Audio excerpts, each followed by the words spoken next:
Have you ever truly known someone? Or do you only know the version of themselves they choose to show you?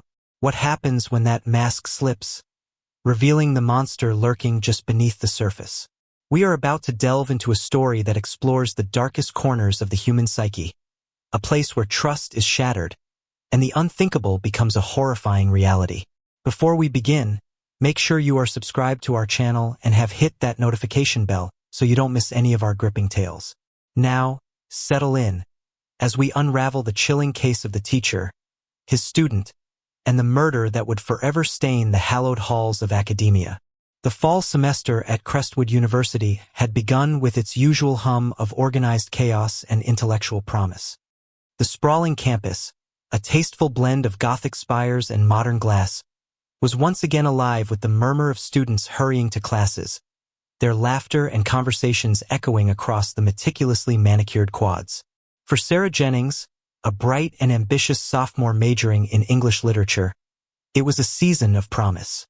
She was excelling in her classes, had a close-knit group of friends, and was particularly inspired by her modernist poetry course, taught by the enigmatic and brilliant Professor Alastair Finch. Professor Finch was something of a legend in the English department. In his late 40s, with a tweed jacket perpetually slung over his shoulders and wire-rimmed glasses perched on his nose, he was the quintessential academic. His lectures were mesmerizing, a captivating blend of erudite insight and passionate delivery that could make even the most obscure poets feel immediate and relevant. He had a way of looking at his students as if he could see the very gears of their minds turning, and he possessed an almost preternatural ability to coax out their most profound thoughts. He cultivated an aura of intellectual rigor mixed with an approachable, almost paternal warmth, a combination that made him both respected and adored. Sarah was one of his star pupils. Her essays were invariably insightful, her contributions in class sharp and thought-provoking. A special rapport had formed between them, an intellectual kinship that felt both validating and exciting. Professor Finch had taken her under his wing, suggesting extra readings, engaging her in long, thoughtful discussions after class, and encouraging her to apply for a prestigious summer writing fellowship. To Sarah, he was more than a teacher. He was a mentor, a guide who was helping her unlock her own potential. Her friends often teased her about being the professor's pet, but she didn't mind. She admired him immensely, and she believed he genuinely cared about her future. The intellectual validation he provided was intoxicating, a confirmation that her dreams of becoming a writer were not just fanciful but attainable. He made her feel seen in a way no other professor had. He praised her unique interpretations of T.S. Eliot and her nuanced understanding of Virginia Woolf, often reading excerpts of her essays aloud to the class as examples of exemplary work. For a young student still finding her academic footing, this kind of recognition was a powerful motivator. However, as the semester wore on, a subtle shift began to occur. The line between mentorship and something more personal started to blur, almost imperceptibly at first. It began with small gestures that, in isolation, seemed harmless. An extra moment of eye contact during a lecture, a hand lingering a moment too long on her shoulder as he handed back a paper. Professor Finch's emails, once strictly academic, began to take on a more casual, almost intimate tone. He would compliment her appearancia new haircut, the color of her sweat in a way that felt just slightly outside the bounds of a typical student-teacher relationship. He would share personal anecdotes about his own college days or his disillusionment with academic bureaucracy, creating a false sense of shared confidence. He'd suggest they meet for coffee off campus to discuss her work, framing it as a more relaxed environment for intellectual exchange. Sarah, flattered by the special attention from a man she so deeply respected, initially saw no harm in it. She told herself he was just being friendly, that this was the kind of close, Socratic relationship elite universities were known for. She was an adult, after all, and this was the world of academia, not high school. But then came the late-night text messages. They would start with a legitimate question about an essay or a poem, but would invariably drift into more personal territory. He would ask about her social life, her relationships, her dreams beyond the classroom. He began to confide in her, painting a picture of a lonely, misunderstood intellectual trapped in an unhappy marriage and a stifling professional environment. He spoke of his wife with a kind of weary disdain, portraying her as someone who couldn't possibly understand the life of the mind he inhabited. He positioned himself as a solitary figure, and Sarah, with her bright mind and passion for literature, as the one person who truly understood him. Sarah started to feel a prickle of unease. This wasn't about poetry anymore. This was something else, something she couldn't quite define, but it sat uncomfortably in the pit of her stomach. The dynamic had shifted from mentorship to something that felt like emotional dependence on his part, and it was a burden she had never asked to carry. She tried to gently pull back. She made excuses for why she couldn't meet for coffee, kept her email replies brief and strictly professional, and deliberately stopped staying after class to chat. But her attempts to reestablish a professional boundary seemed only to make Professor Finch more persistent. His attention intensified, and a new, unsettling edge crept into his demeanor. His compliments began to sound like veiled criticisms of her friends, his encouragement like a possessive claim on her future success. The warmth in his eyes was sometimes replaced by a flash of cold, hard light, a glint of frustration that would vanish as quickly as it appeared. He once saw her laughing with a male classmate in the student union and later sent her a cryptic text. "Be careful who you waste your intellectual energy on. Not everyone appreciates a mind like yours." The message sent a chill down her spine. It was no longer just friendly. It felt controlling, proprietary. One rainy Tuesday afternoon, Sarah was in the university library, trying to focus on a paper for another class. Her phone buzzed with a message from Professor Finch. He wanted to see her. He said he had something important to discuss with her, something that couldn't wait. She hesitated, a knot of anxiety tightening in her stomach. She knew she should say no, that she should tell someone, her advisor, a dean, even her friends, about the strange turn their relationship had taken. But who would she tell? And what would she say? That her favorite professor was being a little too friendly? That his texts made her uncomfortable? It sounded so trivial, so childish when she framed it in her mind. Surely, she was overreacting. He was a respected faculty member, a man with a wife and a career. What possible threat could he pose? She was an adult woman. She could handle it. She would just be firm, set a clear boundary, and put an end to this awkwardness once and for all. So, she agreed to meet him in his office later that day. As she walked across the darkening campus, the last rays of the setting sun casting long, ominous shadows across the lawns, she couldn't shake the feeling that she was making a terrible mistake. The familiar, comforting buildings of the university suddenly seemed alien and menacing.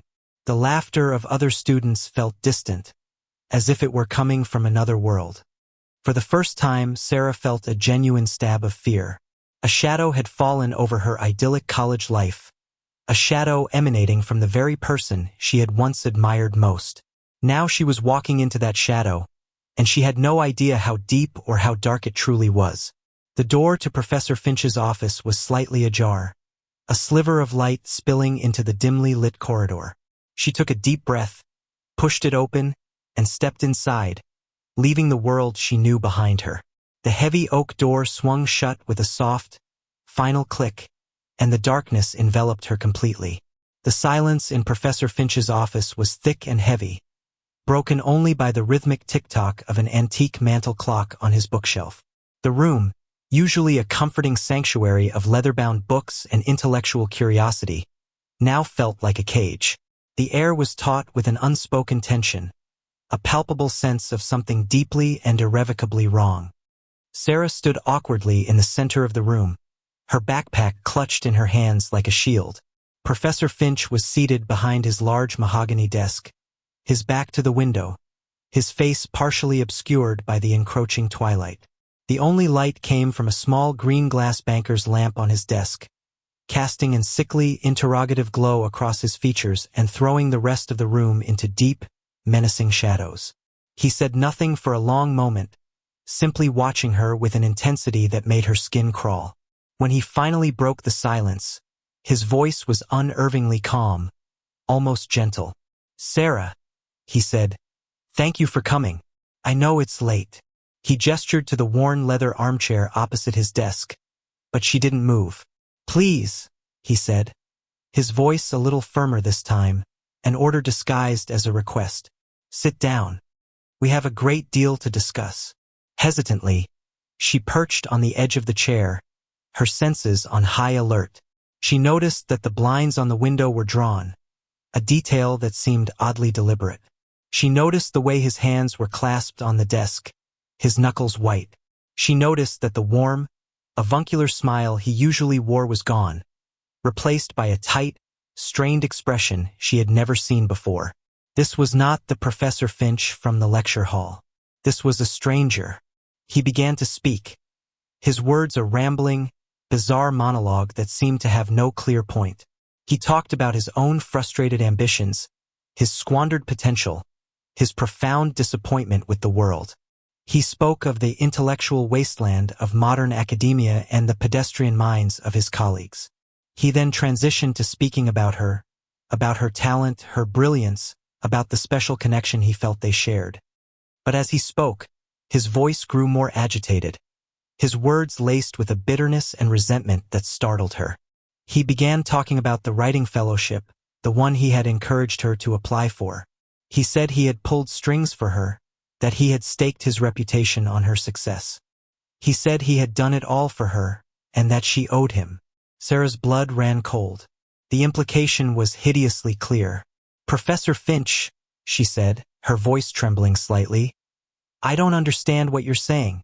I'm grateful for your help, of course. But, grateful?"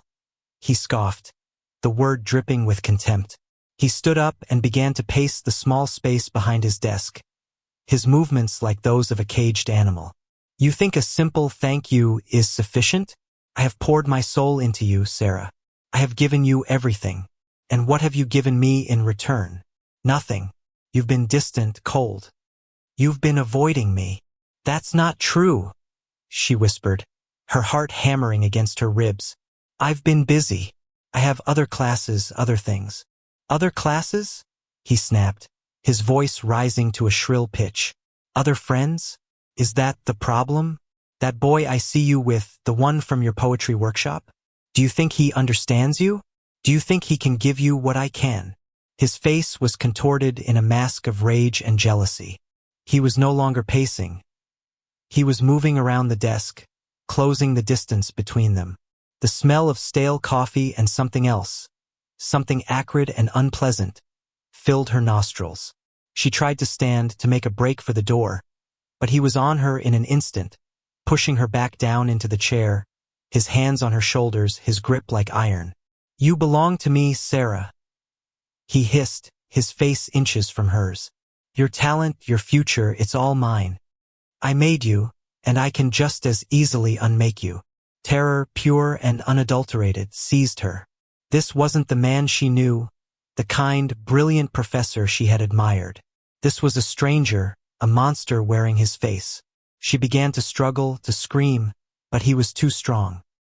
He clamped a hand over her mouth, his eyes wild and crazed. And then, in the dim, claustrophobic office, surrounded by the silent witnesses of 1,000 books, the unthinkable happened. The man who was meant to be her mentor, her guide, her protector, became her killer.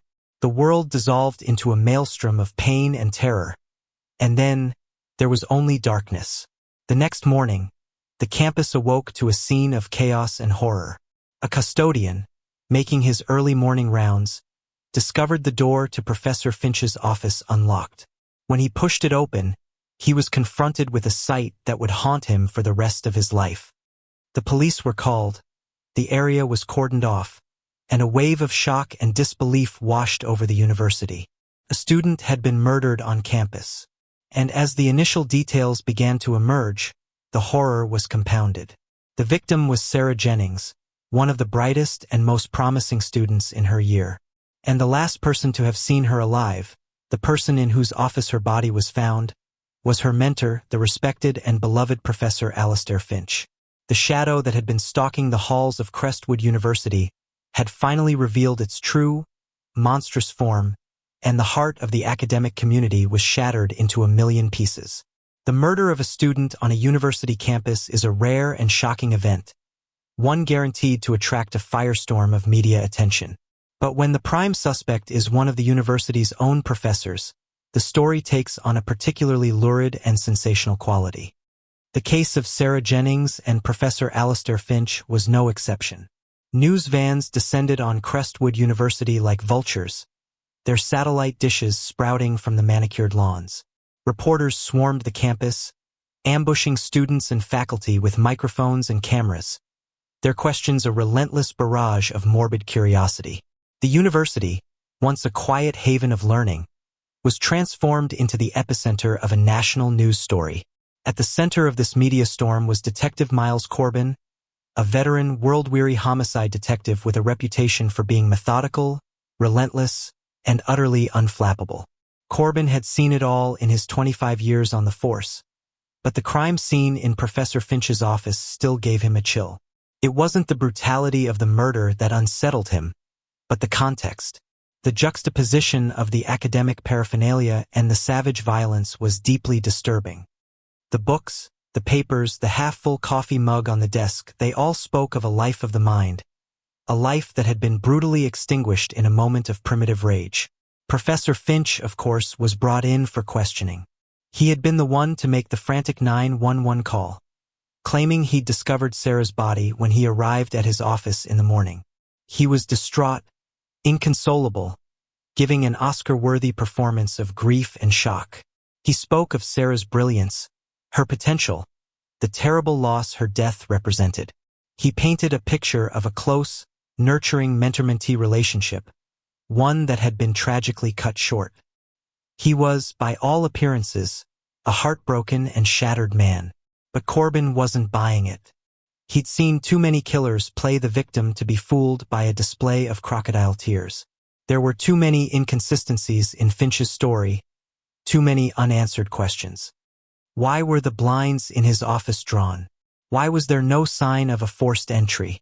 And why, when they executed a search warrant on his home, did they find a collection of Sarah's personal items, a scarf, a notebook, a copy of her favorite book of poetry hidden in a locked drawer in his study?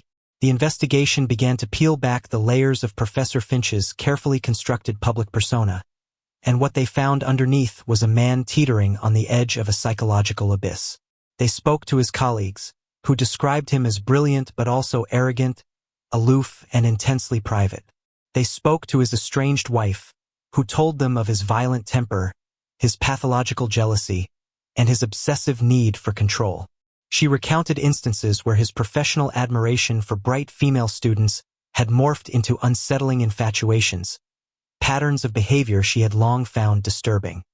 And they spoke to other students who painted a disturbing picture of a professor who frequently blurred the lines between the personal and the professional, who would single out his favorite students for special attention, and who would become cold and vindictive if that attention was not reciprocated.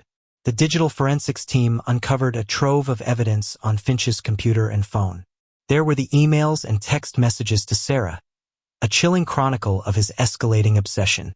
There was his internet search history, which included queries about stalking, date rape, drugs, and methods of body disposal. And then there was the final, damning piece of evidence, a series of unsent, draft emails, written in the hours before the murder. They were a torrent of rage and self-pity, a venomous tirade against Sarah for her perceived rejection of him.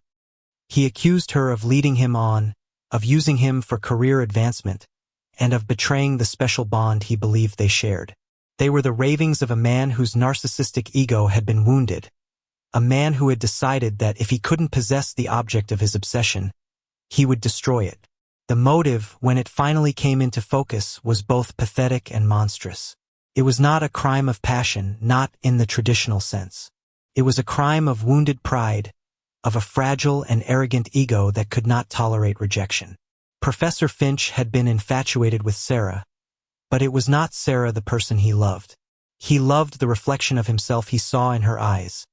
The brilliant, charismatic mentor, the shaper of young minds, the man who still had the power to inspire and captivate. When she began to pull away, to assert her own independence, she shattered that reflection. She showed him not the man he wanted to be, but the man he was, a lonely, pathetic, and profoundly insecure middle-aged man. And for that, in his warped and narcissistic mind, she had to be punished. The investigation had exposed the rot at the core of a man once revered and respected, and in doing so, it revealed the horrifying truth that sometimes the most monstrous acts are born not of hate, but of a love that has been twisted into a grotesque and possessive obsession. The shadow in the halls had a name, and it was Professor Alistair Finch. The arrest of Professor Alistair Finch sent a shockwave through the academic world and beyond. The story was a chilling reminder that evil can lurk in the most unexpected of places, that the tweed jacket and wire-rimmed glasses of a respected scholar can conceal a heart as dark as any common criminal's. The trial was a media circus, a spectacle of lurid details and courtroom theatrics. The prosecution laid out its case meticulously, presenting the damning evidence of emails, text messages, internet search histories, and the hidden cache of Sarah's personal belongings. They painted a picture of a predatory and obsessive man who groomed his victim, and then murdered her in a fit of narcissistic rage when she tried to pull away. Finch's high-priced legal team attempted to argue that their client was the victim of a tragic misunderstanding. They claimed he and Sarah had been involved in a consensual, if unwise, love affair. They portrayed him as a man pushed to a moment of temporary insanity by a combination of professional stress and a passionate but tumultuous relationship. They tried to paint Sarah as an ambitious and manipulative young woman who had used the professor for career advancement and then callously discarded him. It was a classic case of victim blaming, a desperate and cynical attempt to muddy the waters and create reasonable doubt in the minds of the jury. But the jury was not fooled. The evidence against Finch was simply too overwhelming. And when Sarah's friends and family took the stand, their tearful, heartfelt testimony painted a portrait of a vibrant, kind, and talented young woman whose only crime was to have misplaced her trust. In the end, it took the jury less than 4 hours to return with a verdict. Guilty of murder in the first degree. As the verdict was read, Finch showed no emotion. He simply stared straight ahead, his face a blank mask of indifference. The man who had once mesmerized lecture halls with his eloquence and passion was now just a convicted killer, his academic legacy reduced to a sordid and tragic footnote. The sentencing was a formality. The judge, in a scathing and emotional address, spoke of the profound and unforgivable breach of trust the crime represented. He spoke of the incalculable loss of a promising young life. And then he sentenced Alistair Finch to life in prison, with no possibility of parole. Justice, in the legal sense, had been served. But for the community of Crestwood University, the aftermath was a long and painful process of healing and reflection. The murder had left a deep and lasting scar on the institution. It had shattered the sense of safety and trust that is so essential to an academic community. It forced a difficult and uncomfortable conversation about power dynamics between professors and students, about the subtle and insidious ways those dynamics can be abused, and about the university's responsibility to protect its students. In the months and years that followed, Crestwood University implemented a series of sweeping reforms. They strengthened their policies regarding student-faculty relationships, created new and more robust channels for reporting harassment and abuse, and invested heavily in mental health resources for both students and faculty. The murder of Sarah Jennings became a catalyst for change, a tragic but powerful reminder of the importance of vigilance and accountability. But for Sarah's family and friends, there was no such sense of closure. There was only a gaping hole in their lives, a void that could never be filled. They had gotten justice, but they had not gotten Sarah back. Her laughter, her intellect, her kindness, her passion for poetry, it was all gone, extinguished by a senseless act of violence. They were left with only memories, and the agonizing question of what if? What if she had told someone about her discomfort with Professor Finch? What if someone had noticed the warning signs and intervened? What if she had never taken his class, never fallen under his spell? The story of the teacher who murdered his student is a cautionary tale, a chilling reminder of the darkness that can hide beneath a placid and respectable surface. It is a story about the abuse of power, the poison of obsession, and the devastating consequences of a trust betrayed. But it is also a story about resilience, about the strength of a community that comes together in the face of tragedy, and about the enduring power of a young woman's memory to inspire change and demand a better, safer world. The shadow in the halls of Crestwood University had been exposed, but the light of Sarah Jennings's life, though tragically cut short, would continue to shine, a beacon of remembrance and a call to action for all who were touched by her story. The campus would heal, but it would never forget. And in that remembrance, there was a glimmer of hope, a promise that from the darkest of tragedies, a lesson could be learned, and a brighter future could be built.